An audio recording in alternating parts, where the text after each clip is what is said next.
മണ്ണന്തലയിൽ രഞ്ജിത്തിന്റെ വസതി സന്ദർശിച്ച ശേഷം രഞ്ജിത്തിന്റെ സ്മൃതി മണ്ഡപത്തിൽ പുഷ്പാർച്ചന നടത്തുകയായിരുന്നു Thiruvananthapuram mayor V Rajesh. GB Vishnu ഉൾപ്പെടെയുള്ള യുവമോർച്ച നേതാക്കൾ അദ്ദേഹത്തിനൊപ്പമുണ്ട്. ഒപ്പം തിരുവനന്തപുരത്തെ BJPയുടെ കൗൺസിലർമാരുണ്ട്.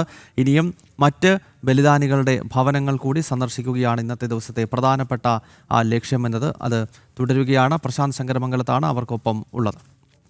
നേരത്തെ പൂർത്തീകരിക്കാൻ പറ്റാത്ത വാർത്തയിലേക്ക് വീണ്ടും പോകുകയാണ്. കൊച്ചിയിൽ UDFനകത്ത് വലിയ കലാപമാണ്. കാരണം ഈ ഡെപ്യൂട്ടി മേയർ സ്ഥാനം, അതോടൊപ്പം തന്നെ മേയർ സ്ഥാനം തുടങ്ങിയ വിഷയങ്ങളിൽ UDFൽ ഇപ്പോൾ തന്നെ പ്രശ്നങ്ങൾ നിലനിൽക്കുന്നുണ്ട്.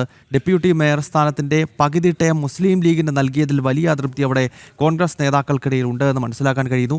മേയർ സ്ഥാനത്തെ ചൊല്ലിയുള്ള വിവാദങ്ങളെപ്പറ്റി പ്രത്യേകിച്ച് പറയേണ്ടതില്ല. ഇന്നലെ സത്യപ്രതിജ്ഞയ്ക്കിടയ്ക്ക് ദീപ്തി മേരി വർഗീസ് ഇറങ്ങിപ്പോയത് ഉൾപ്പെടെയുള്ള ദൃശ്യങ്ങൾ നമ്മൾ കണ്ടതാണ്. രേഷ്മയാണ് കൊച്ചിയിൽ നിന്നും ചേരുന്നത്. രേഷ്മ, പരസ്പരം ചെളിവാരി എറിയുന്ന നിലയിലേക്ക് കൊച്ചിയിലെ കോർപ്പറേഷനിലെ മേയർ സ്ഥാനത്തെ ചൊല്ലിയുള്ള തർക്കങ്ങൾ കോൺഗ്രസിൽ ഇതിനകം തന്നെ പോയി കഴിഞ്ഞിരിക്കുന്നു. ഒരുപക്ഷെ വരും ദിവസങ്ങളിൽ നിയമസഭാ തെരഞ്ഞെടുപ്പ് കൂടി വരാനിരിക്കുന്ന ഘട്ടത്തിൽ വരും ദിവസങ്ങളിൽ സീറ്റിനെ ചൊല്ലിയുള്ള വിവാദങ്ങളുമൊക്കെ എറണാകുളത്ത്, വിശേഷിച്ച് കൊച്ചിയിൽ UDFനകത്ത് കലാപമായി മാറുമെന്ന കാര്യത്തിൽ തർക്കമില്ലല്ലോ.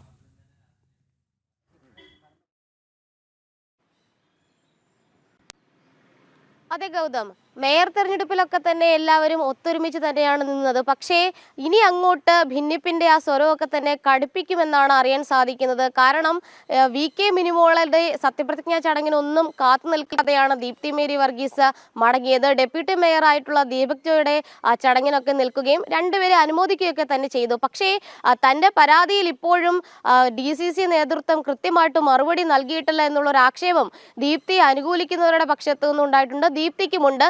അതുകൂടാതെ അജയ് തറയിൽ, മുതിർന്ന കോൺഗ്രസ് നേതാവായിട്ടുള്ള അജയ് തറയിൽ നേരത്തെ തന്നെ KPCCക്ക് ഇത് സംബന്ധിച്ച് പരാതി കൊടുത്തിട്ടുണ്ട്. ആ പരാതിയിലും മറുപടി ലഭിച്ചിട്ടില്ല. അതായത് KPCC ഇറക്കിയ സർക്കുലറിന്റെ ലംഘനം ഉണ്ടായിട്ടുണ്ട്. അത് മാത്രവുമല്ല, ഈ കൗൺസിലർമാരുടെ പിന്തുണ തേടി അല്ലെങ്കിൽ നേടി എന്നൊക്കെ പറയുന്നതിൽ എത്രത്തോളം വിശ്വാസ്യതയുണ്ട്, ഇതടക്കമുള്ള കാര്യങ്ങളാണ് മുതിർന്ന കോൺഗ്രസ് നേതാക്കന്മാർ ചോദ്യം ചെയ്തിട്ടുള്ളത്.